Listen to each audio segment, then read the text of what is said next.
آپ کو معلوم ہونا چاہیے کہ 1757 عیسوی میں سراج الدولہ نے جنگ آزادی کی جو مشعل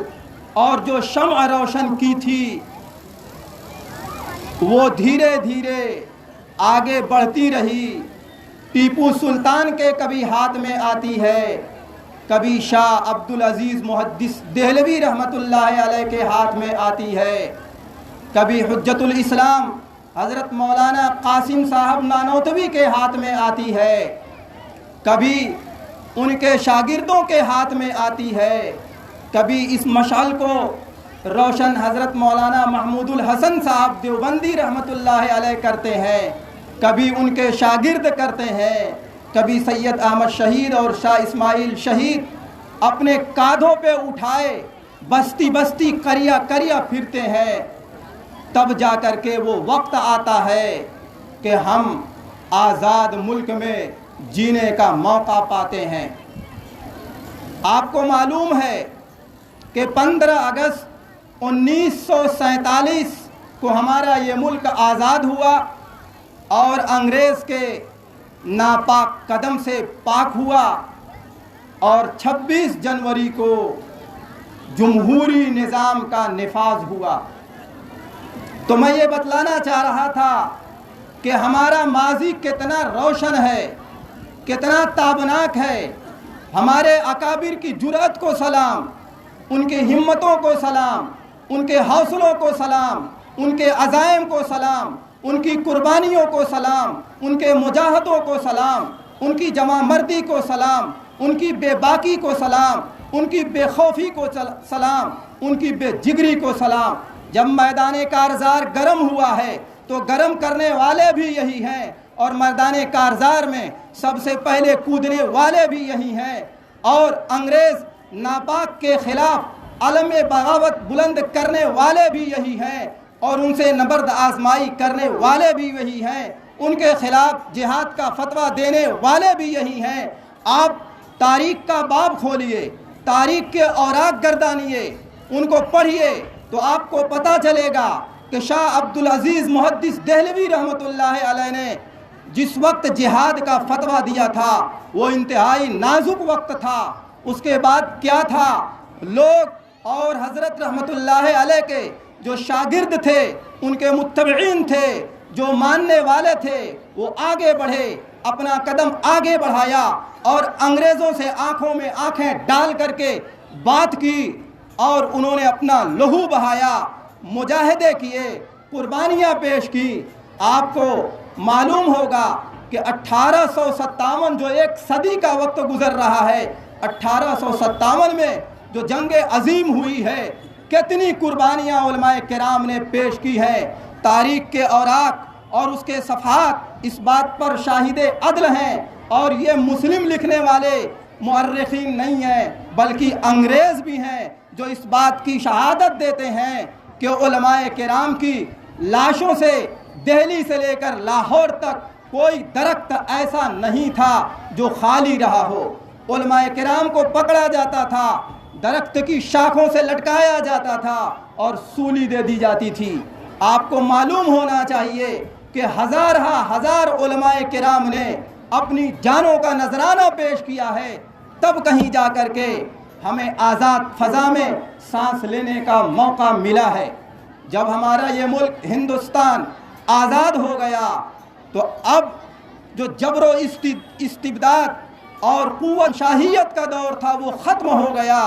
تو اب اس ملک کو کس رخ پہ لے جایا جائے، اس کا منہج کیا ہو،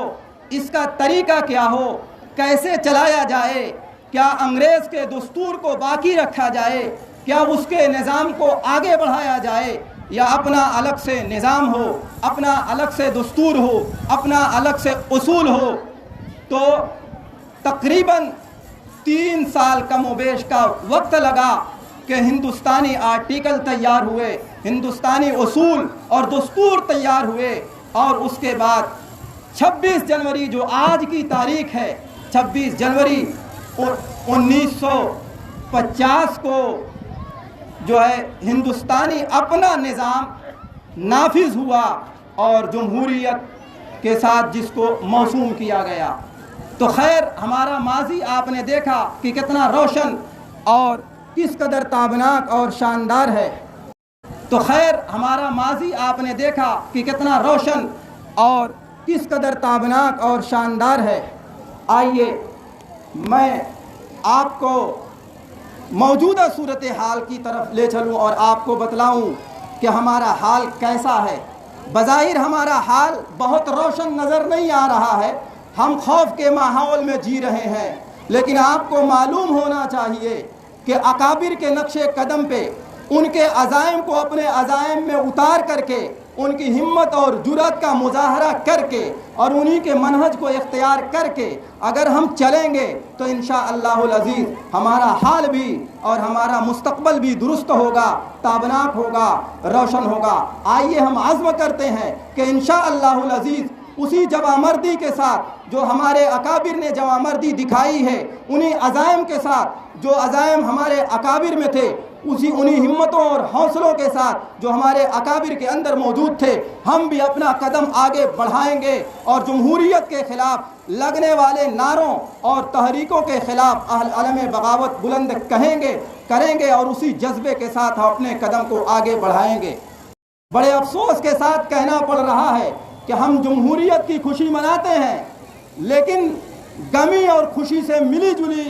یہ ایک خوشی ہم منا رہے ہیں۔ ہمیں خوشی اس بات کی ہے کہ ہمیں جمہوری نظام ملا، سب کو برابر کا حق دیا گیا، ہمارا قانون یہ کہتا ہے، ہمارا سنویدھان یہ کہتا ہے، اس کے آرٹیکل یہ کہتے ہیں، لیکن کیا وہ مساوات کا رویہ اختیار کیا جا رہا ہے یا نہیں؟ تو آپ سب کو اندازہ ہے، آئے دن آپ دیکھتے ہوں گے کہ کیا مساویانہ کردار ادا کیا جا رہا ہے، کیا مساویانہ طور پر فیصلے ہو رہے ہیں، یا کسی کو نظر انداز کیا جا رہا ہے، کسی کو فوقیت اور ترجیح دی جا رہی ہے۔ یہ کوئی ڈھکی چھپی بات نہیں ہے، اخباروں میں بھی اس طرح کی خبریں شائع ہوتی رہتی ہیں اور آپ موبائل میں بھی سوشل میڈیا پہ بھی دیکھتے ہیں۔ محترم سامعین کرام، آج یوم جمعہ ہے، وقت بہت کم ہے، ہر ایک کو جلدی ہے، اس لیے میں تفصیل میں نہ جا کر انہی چند باتوں پر اپنی بات کو ختم کرتا ہوں اور ایک شعر پڑھتا ہوں۔ ہمارا خون بھی شامل ہے تزئین گلستہ میں، ہمارا خون بھی شامل ہے تزئین گلستہ میں، ہمیں بھی یاد کر لینا چمن میں جب بہار آئے۔ ویسے تو میں چاہ رہا تھا کہ قانون سازی کے مسلم ممبران کا بھی کچھ نام شمار کر دوں، ابھی نام نہیں لوں گا، بس اشارتاً گفتگو کروں گا۔ سال 2 سال پہلے مسلم پرسنل لا بورڈ کی ویب سائٹ پہ ایک لسٹ مسلمانوں کی نشر کی گئی تھی، جن میں 35 ایسے نام تھے